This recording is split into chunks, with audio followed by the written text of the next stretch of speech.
saya ambil kesimpulan satu saja tema yang kita angkat, yaitu mahabbah. Mahabbah itu apa? Kata anak muda, lupe-lupe, cinta. Kalau bahasa Jawa, tresno.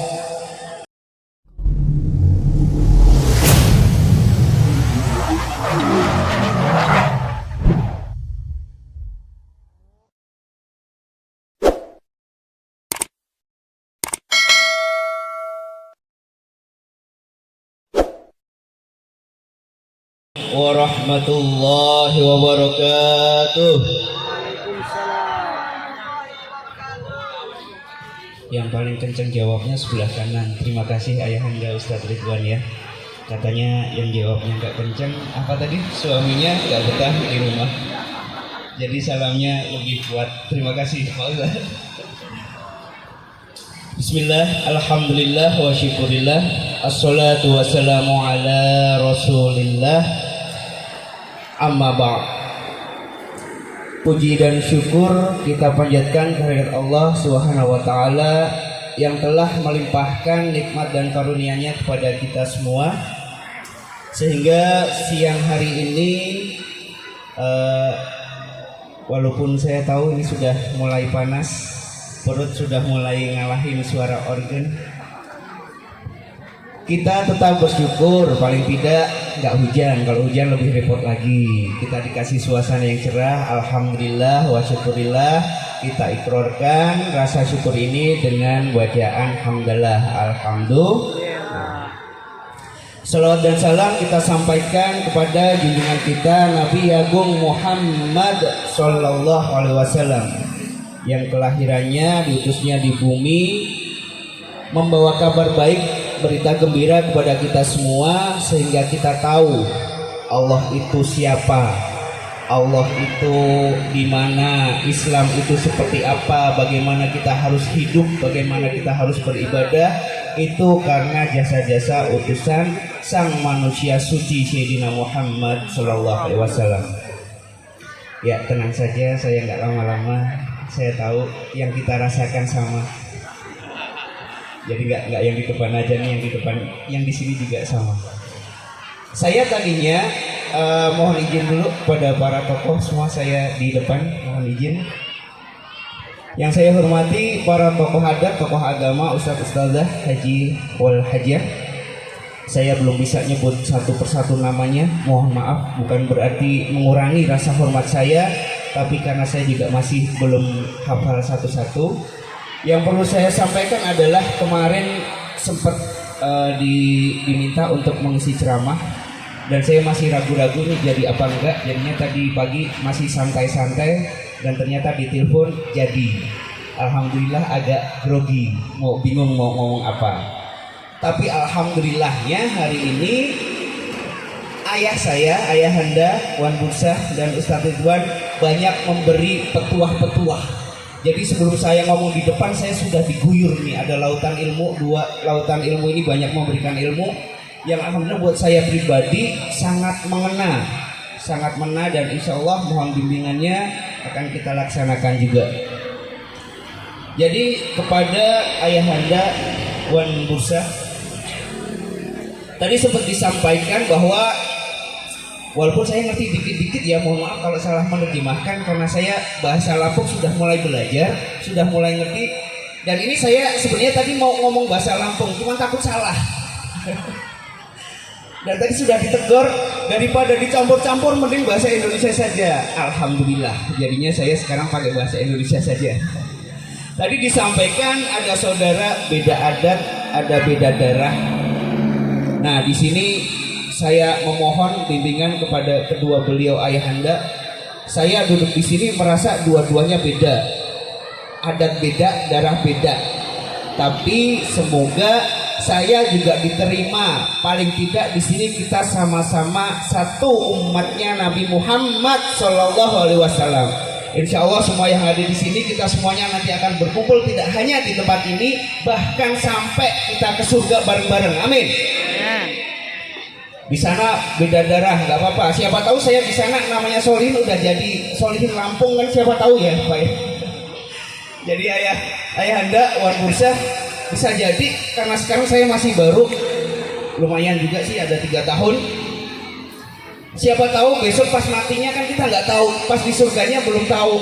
Ya, artinya mungkin di daftar listnya saya tidak masuk di daftarnya orang Jawa, tapi di daftar hadirnya tanda tangan Lampung Menggala, siapa tahu. Di belakangnya Ayahanda Wan Bursa, di belakangnya Ustadz Ridwan, ada saya di situ. Insya Allah bapak-bapak, ibu-ibu semua kita bareng-bareng masuk surganya Allah. Amin, amin ya robbal alamin. Baik, singkat saja saya ingin mengangkat sebuah tema mahabbah. Jadi masih berhubungan juga kepada kedua tokoh tersebut tadi yang sudah menyampaikan banyak petuah. Saya ambil kesimpulan satu saja tema yang kita angkat, yaitu mahabbah. Mahabbah itu apa? Kata anak muda, lope-lope, cinta. Kalau bahasa Jawa, tresno, rasa sayang, rasa kasih, itu mahabbah. Kenapa kita datang ke sini? Itu karena mahabbah. Ada undangan namanya Ridon. Ridon siapa? Kalau bukan karena cinta kita nggak bakal datang ke sini, betul? Panitia sampai panas-panasan di tengah jalan ngatur lalu lintas. Mereka kalau bukan karena rasa cinta nggak mungkin mau bantu-bantu, iya nggak? Para tokoh adat, tokoh agama yang saya yakin waktunya pasti sedikit sangat sibuk, itu dibela-belain datang ke sini karena rasa cinta. Organ, penyanyi, biduan juga kalau nggak rasa cinta juga nggak mungkin datang ke sini. Nah, tadi juga sempat Bapak Haji Khalil ya, Bapak Haji Khalil sempat ke atas. Beliau juga kalau nggak rasa cinta dikasih teguran-teguran kayak gitu mah ogah-ogah aja. Iya Pak Khalil ya. Jadi karena rasa cintanya kepada marga ini Gompa, jadi yuk kita bareng-bareng. Bahkan saya yang bukan orang Lampung saja sangat sepakat dan saya akan mendukung. Ikut kalau ada garda depan, pasukan depan, saya mau daftar untuk kita bareng-bareng mengembalikan kejayaan Kota Menggala ini menjadi kota yang baldatun toibun ghafur. Jadi saya cerita sedikit. Di pondok itu ada satu kitab, ini membahas tentang hitam juga, tentang anak bayi ya. Mungkin bapak-bapak, ibu-ibu pernah dengar ada ungkapan seperti ini. Nggak perlu saya sampaikan dalilnya ya. Anak bayi yang lahir kemudian meninggal, itu selama tali pusarnya masih ada baunya, ada rasa dengan orang tuanya, itu menjadi jaminan orang tuanya masuk surga. Pernah dengar?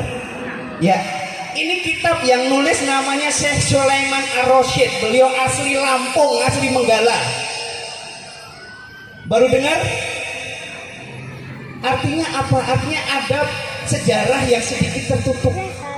Bahwasanya Kota Menggala ini adalah Menggala yang benar-benar jaya waktu itu, bahkan sampai ulamanya itu terkenal di seluruh dunia. Kitab ini saya nggak baca di sini, nggak saya temukan di buku kitab, baru-baru ini saja dicetak. Saya ketemu kitab ini pertama kali dengar di mana? Di Madinah. Waktu syahadah saya hafalan Quran, ambil syahadah di sana. Begitu baca bawahnya Indonesia, ada Majilanji. Majilanji itu apa? Menggala. Ya, tadi kita juga sempat menyampaikan Al-Fatihah kepada orang tua kita sampaikan Al-Fatihah juga ya kepada para ulama yang asli orang Menggala. Mereka itu orang-orang yang cerdas, yang luar biasa. Saya aja Pak, kalau mau tahu saya kesini itu ketar-ketir awalnya. Pas ditelepon ini ada pondok kosong, tolong ngajar di Menggala. Saya langsung searching di Google, Bujung Tenuk Tulang Bawang. Yang muncul apa Pak? Telah ditangkap, telah terciduk. Ngeri juga kan awal-awalnya. Cuman karena rasa mahabbah saya kepada umat Islam, kepada dakwah, saya nekat. Begitu saya sampai sini ternyata hal itu semuanya tidak terjadi. Alhamdulillah. 1 bulan full HP saya WA, telepon penuh dengan nanya, gimana? Ada yang ganggu enggak? Gimana? Butuh bantuan enggak? Karena mereka di sana khawatir. Akhirnya sebulan kemudian saya punya saudara, alhamdulillah saudara ketemu di sini. Saya makan di dapur, duduk bareng di dapurnya beliau. Itu satu hal yang saya nggak sangka-sangka sama sekali. Jadi saya nyuruh pertama kali saya foto, saya kirim ke grup, mereka baru alhamdulillah Pak Ustadz masih hidup. Jadi mereka khawatir. Ya, terima kasih sekali lagi Ayahanda Wan Bursa dan Ayahanda Ustadz Ridwan. Jadi pada hari ini termasuk juga rasa sayang yang sangat tinggi Bapak Ridwan dan keluarga menghitankan anaknya, mengakikohkan anaknya, yang kita semua tahu bahwa akikoh itu adalah sebagai bayaran. Anak-anak kita itu tergadai sejak dia dilahirkan. Nah, hal itu terbayarkan setelah dengan akikoh. Tergadai gimana sih? Ini anak-anak saya. Kok digadaikan gimana? Ini anak-anak saya, istri-istri saya, kok bisa tergadaikan? Maksudnya gini, jadi bahasa mudahnya, anak-anak soleh-solehah itu besok waktu di akhirat bisa menjadi syafaat kedua orang tuanya. Misalnya, Ami Junai, itik-itik kata malaikat masukin Junai ke neraka. Baru mau ditendang, itu anaknya bisa, "Woi, itu bapak saya, woi." Kata malaikat, "Bapak kamu sholatnya bolong-bolong. Kalau nonton biduan maunya yang seksi-seksi." Misalnya. Ini anak karena hafal Quran, karena soleh bisa megang. Kalau orang tua saya masuk neraka, saya juga mau masuk neraka. Malaikat gak berani sama anak-anak yang hafal Quran. Megang aja gak berani, mau masukin ke neraka. Akhirnya malaikat pusing lah nanya kepada Allah, "Ya Allah, gimana ini, saya mau masukin Junai ke neraka gak bisa ini, saya gak berani karena anaknya hafal Quran ya Allah." Dia punya mahkota. Mahkota itu kalau sama matahari yang panasnya sekarang ini 1000 kali panasnya. Jadi cahayanya begitu luar biasa. Malaikat itu berenang, matanya kabur lihat menghafal Al-Quran. Akhirnya sama Allah, angkat saja orang tuanya ini dengan nama anaknya. Jadi anak bisa memberi syafaat. Nah, syafaat ini nggak akan nyampe kalau anaknya masih posisi tergadai. Nah, seperti itulah gambarannya. Kita pengen punya anak soleh, dia doain, "Ya Allah, ampunilah doa kedua, ampunilah dosa-dosa bapakku, ampunilah dosa ibuku." Ini posisi masih tergadai. Gampangnya gitulah bapak-bapak, ibu-ibu ya. Itu bahasa mudahnya. Kemudian akikoh yang sering ditanyakan orang-orang. Kita maklum saja sebagai orang yang sering ditanyakan, karena akikoh itu kan cuma sekali. Kita punya anak akikoh sudah, punya adik akikoh lagi sudah. Artinya bukan ibadah yang setiap hari. Jadi seringkali ada yang nanya-nanya, akikoh kambingnya boleh laki-laki enggak? Kambingnya boleh perempuan enggak? Bahkan tadi laki-laki, kenapa laki-laki sama perempuan beda? Berarti perempuan murah ya, cuma satu kambing. Tadi ada yang bisik-bisik gitu ya. Bukan. Jadi yang perlu kita pahami, ada beberapa syariat yang sudah kita pasrah saja. Pasrah saja dalam arti seperti ini, misalnya sholat, kita itu sudah pasrah. Usolli, saya sholat duhur, salam, sudah pasrah. Gak usah nanya-nanya sholat saya diterima apa enggak, hukumnya diterima apa enggak. Gak usah seperti itu, pusing. Sekarang juga lagi viral, lagi ngetren, zamannya orang gampang mengkafir-kafirkan saudara sendiri. Ya, sekarang lagi ngetren itu. Ustadz naik, Ustadz ceramah di YouTube, belum sudah ya, "Oh, Ustadz Ridwan ini sholatnya nggak sah, nah, kafir." Sekarang dikit-dikit dikafirkan, dikit-dikit tidak sahkan, dikit-dikit bid'ahkan. Udahlah, ada banyak syariat yang kita tinggal ngikut. Contoh khitan itu berasal dari kata khotlun, artinya memotong bagian depan. Nah, syariatnya udah seperti itu, nggak usah dibahas lagi. Yang perlu paham tentang bagaimana caranya, modelnya, udah dokter saja atau ulama-ulama yang memang belajar kesehatan. Kita nggak usah ngerti. Ya, sudah pasrah. Anak saya pasarin dokter sunat, sudah sampai rumah selamatan. Nggak nanya-nanya, ini motongnya berapa senti, terus nanti sisanya jadi sate, nggak usah dibahas sudah. Nah, saya ceramah di depan bahas khitanan sama akikoh. Ya, secara syariatnya nggak ada yang perlu dibahas, karena sunat itu sudah pasrahkan ke dokter, dokternya sudah tinggal nunggu sembuh. Bahkan sekarang ya sisi modern sudah ada yang nggak nyampe berjam-jam sudah bisa main bola. Itu khotlun. Kemudian akikoh yang kemarin sering nanya-nanya juga, "Saya nyembelih kambing untuk anak saya, boleh nggak saya ikut makan?" Sering dengar gini ya, sering dengar nanya-nanya gini ya. Nah, ini salah satunya sekali lagi kepada Syekh Sulaiman Rasyid, semoga Allah merahmati beliau. Ini saking cerdasnya ulama Lampung zaman dulu, itu ada yang sampai melarang. Kalau sudah akikoh ya sudah, harus ikhlas. Nah, ini kata ikhlas juga lagi ditegur saya sama Ustadz Ridwan. Mulai hati-hati. Nah, artinya ikhlas itu bukan berarti nggak boleh makan. Ya, saya sepakat dengan Ustadz Ridwan, ikhlas itu memang berat ilmunya. Nanti kita ngajinya nggak cukup sebulan 2 bulan itu. Jadi intinya ginilah, gampangannya.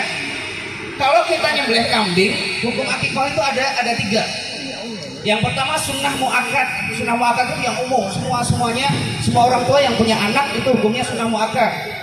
Jadi sunnah tapi hampir-hampir kayak wajib karena ditegakkan banget, dibuat beban lah, sunnah muakkad. Artinya kalau sunnah muakkad boleh nggak makan? Boleh. Terus kalau ada yang bilang nggak boleh makan, bagus. Yang namanya sudah disembelih ya kasih semua, nggak usah ikut makan. Ya gitu aja lah. Jadi nggak usah debat ya. Kalau ngomongin hukum boleh nggak boleh. Jadi boleh itu artinya kalau dimakan ya nggak dosa, nggak haram. Batasannya seberapa? Tidak ada batasan khusus. Kemudian para ulama menyepakati hal ini biar gampang hitungnya. Masyarakat itu biar gampang lah, daripada kalau dikasih dalil-dalil kadang pusing ya, kadang bingung. Gampang ngitungnya itu 1 ekor kambing itu 1 kaki. Udah gitu aja. Lebih dari 1 kaki nggak boleh, gitu aja gampangannya ngomong. Jadi selama dibuat sate, ngambil 1 tusuk, anaknya 1 tusuk, istrinya 1 tusuk, boleh, nggak haram, ya. Kemudian yang kedua, hukum akikah bisa menjadi wajib kalau sudah ada nadar. Nadar misalnya Pak Khalil, saya kalau organnya bulan ini ada pemasukan 100 juta misalnya. Saya mau akikoh karena anak saya belum diakikoh misalnya. Anaknya 10 laki-laki semua, berarti kambing 20. Kalau biduan nggak perlu Pak, itu nggak wajib Bapak. Yang wajib anaknya saja. Jadi nggak perlu ditanya-tanya, biduan kamu udah akikoh belum? Belum. Itu bukan tanggung jawab Bapak. Ya, tanggung jawabnya yang tadi itu. Kalau masih pakai rok ini, Bapak kena dosa juga. Ya, kita doakan Pak Khalil semoga dimudahkan oleh Allah, bisa sukses usahanya dan diberkahi dengan cara tadi menerima petuah-petuah dari Ayahanda Wan Musa dan Ayahanda Ustadz Ridwan. Saya doakan sukses Pak, amin. Nah, Pak Khalil ini akikah untuk anaknya karena sudah nazar. Kalau tercapai bulan itu 100 juta, haram untuk ikut makan. Walaupun kuahnya dibuat gulai, saya pilih kuahnya saja, haram karena sudah jadi nazar. Ya, jadi bisa dibedakan ya. Katanya boleh, katanya nggak boleh, katanya boleh. Itu bedanya. Yang pertama sunnah boleh, batasannya 1 kaki. Yang kedua nadar, nggak boleh, walaupun satu sendok kuahnya saja. Nah, yang ketiga lebih parah lagi, itu hukumnya wasiat.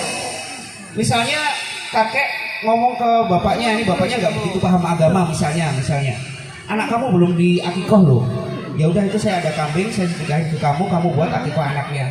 Ternyata belum sampai akikoh kakek ini meninggal. Nah, hukum buat orang tuanya jadi wajib karena ini wasiat dari kakeknya si anak ini. Sampai apapun itu jadi wajib walaupun hukum aslinya sunnah. Tetap akan jadi dosa ayah ini sampai diakikohin anaknya. Itu hukum wasiat. Nah, berlaku juga boleh makan nggak boleh karena menjadi hukum wajib. Bahkan 1 kuah pun nggak boleh. Jadi seperti itu ya, yang sering kita bingung ya, boleh nggak? Ada yang bilang boleh, ada yang bilang nggak boleh. Itu perbedaan di hukumnya. Baik, untuk kita kaum muslimin muslimat, saya balik ke tema lagi bahwasanya termasuk kita mengakikohkan anak, kita menghitankan anak. Itu ya atas dasar rasa mahabbah. Saking sayangnya kita kepada anak-anak kita dan saking rasa cintanya kita kepada Allah. Orang kalau udah cinta, ya jangankan kambing, kata Ustadz Ridwan tadi, nyawa saya kasih, darah saya kasih. Ya, beda darah, beda adat. Kalau udah cinta, itu nyawa saya kasih. Ya, apalagi buat anak. Katanya tadi, jangan ya istri suruh nikahin, istri meninggal tadi katanya. Ayam aja nggak pulang 1, saya cari-cari sampai ke rumah tetangga katanya. Apalagi istri. Nah tadi saya mau nanya, istrinya 4 apa enggak? Contohnya ayamnya 4 soalnya. Jadi saya mau nanya nggak enak. Jadi sekarang aja kan nggak ditegur juga. Ayam saya itu 4. Kalau hilang 1, yang 1 tetap saya cari. Nah apalagi istri meninggal, gimana mau ikhlas? Lupa contohnya ayam 4, emang istrinya 4. Ya tadi ibu-ibu juga begitu dikasih nanti suaminya tidak betah di rumah langsung bingung ya. Itu karena saking mahabbahnya, saking rasa cintanya. Jadi mari kita sama-sama di pertemuan siang hari ini semoga menjadi berkah kita semua. Khitannya Ananda, anak saya Bima, akikohnya Syahra dan Brian Ahmad Arfan. Semoga menjadi berkah kita juga. Secara syariat ya tidak perlu ada yang disampaikan, hanya hakikatnya. Kenapa sih orang harus khitan, harus syukuran? Karena mahabbah kita kepada Allah Subhanahu wa taala. Kita punya anak. Tadi disampaikan Ustaz Ridwan, gak ada satupun orang tua yang gak pengen anaknya jadi soleh-soleha. Gak ada yang gak pengen. Ya ada yang pengen anaknya gak soleh gak apa-apa. Ya Allah, yang penting anak saya sehat, gak soleh gak apa-apa. Ada yang gitu? Gak ada ya? Ya, artinya semua kita, siapapun kita, gak ustaz, gak tokoh, gak apapun lah, semua pengen anaknya menjadi anak yang soleh dan soleha. Berkah untuk kita adalah kalau saya balik, jadi Pak Ridon ini menghitankan anaknya dan mengakikkan anaknya karena rasa saking sayang kepada anaknya. Hal ini kita pahami setelah kita jadi orang tua. Yuk coba kita ingat-ingat kembali, kapan sih terakhir kita menunjukkan rasa sayang kita kepada orang tua kita, kepada ayah kita, kepada ibu kita. Kadang kita sadar kalau kita sekarang ini sudah jadi orang tua. Yuk coba kita ingat-ingat lagi. Gak ada yang lahir dari batu. Kita semua punya malaikat yang namanya ibu. Kita belum lahir saja sudah ngerepotin 9 bulan dikandung. Darahnya, keringetnya bercucuran, ngalir jadi satu untuk membentuk janin menjadi sempurna. Ini bentuk kita yang sekarang sempurna nih kayak gini-gini. Yang ibu-ibu cantik-cantik bisa pakai make up. Itu jangan terima kasih dulu kepada tukang make upnya. Terima kasih kepada keringat, darah yang nyampur. Ibu kita dulu selaper-lapernya, gak nemu makan misalnya, dia akan cari kemanapun, yang penting bayi di dalam perutnya itu tetap tercukupi kebutuhannya. Itu ibu. Belum saat lahirnya, rasa sakit yang begitu luar biasa. Saya bahkan nggak bisa bayangin, cuma tahu cerita saja. Cerita dari ibu-ibu itu semua ceritanya seperti itu. Rasa sakitnya itu nggak bisa diceritakan. Dan kita sampai segede ini, setua ini, yuk coba kita ingat-ingat kapan terakhir bilang I love you ibu. Udahlah, oke, nggak. Kalau malu minta maaf sajalah. Kapan terakhir kita minta maaf kepada ibu kita? Apakah tadi pagi sudah? Apakah kemarin sudah, minggu lalu, bulan lalu, atau tahun lalu? 9 bulan loh di kandungan, itu bukan perkara yang mudah. Ayah kita gak punya nasi, beras habis, dibela-belain ngutang ke gudang. Biar apa? Biar anaknya seneng, anaknya gak lapar. Sekarang bahkan banyak kita lihat di banyak berita itu, orang tua gajinya pas-pasan. Ada yang sampai nyolong buat beli HP biar anaknya bisa sekolah. Masya Allah, luar biasa. Ayah-ayah kita, ibu-ibu kita, yuk kita doakan semoga orang tua saya, orang tua bapak-bapak dan ibu semua diampunkan dosa-dosanya, diterima semua amal ibadahnya. Yang masih hidup semoga diberikan umur yang panjang dan berkah. Yang sudah meninggal semoga diterima di sisi Allah. Dan atas wasilah kita, yuk kita perbaiki lagi ibadah kita. Kita benerin dulu mahabbah kita kepada Allah. Supaya apa? Doa-doa kita akan sampai kepada kedua orang tua kita. Saya niat mondok, niat ngaji, itu saya niatkan seandainya, bolehlah kita berandai-andai ya, seandainya saya ada di list daftar masuk surga, yang pertama akan saya pastikan adalah apakah kedua orang tua saya sudah tercatat di situ. Ayah saya mungkin ngajinya kurang, mungkin sholatnya masih bolong-bolong. Ibu saya juga sama, mungkin ibadahnya nggak sempurna. Tapi kita bisa ngaji itu karena mereka. Gak ada mereka kita nggak bisa ngaji, kita nggak bisa baca Quran, apalagi hafal hadis-hadis, bisa hafal Al-Quran, bisa hafal. Itu orang tua kita sampai ngutang-ngutang buat beli buku, beli kitab, bayar minyak, beli transport dan sebagainya. Itu atas jasa kedua orang tua kita. Saya yakin gak ada di sini yang lahir dari batu, semuanya sama, kita semua punya ibu. Jadi sekali lagi kita sampaikan, semoga berkah hari ini hajatnya adik saya Bapak Sahridon dan Ibu Neliana menjadi berkah juga bagi kita semua.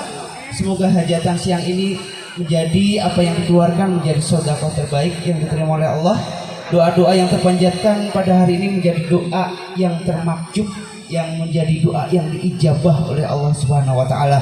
Semua yang hadir di sini, bapak-bapak, ibu-ibu, semua panitia, semua artis, bahkan semua mendukung yang make up, dekorasi dan semua yang membantu terlaksananya acara ini, semoga menjadi amal soleh terbaik bagi bapak dan ibu sekalian.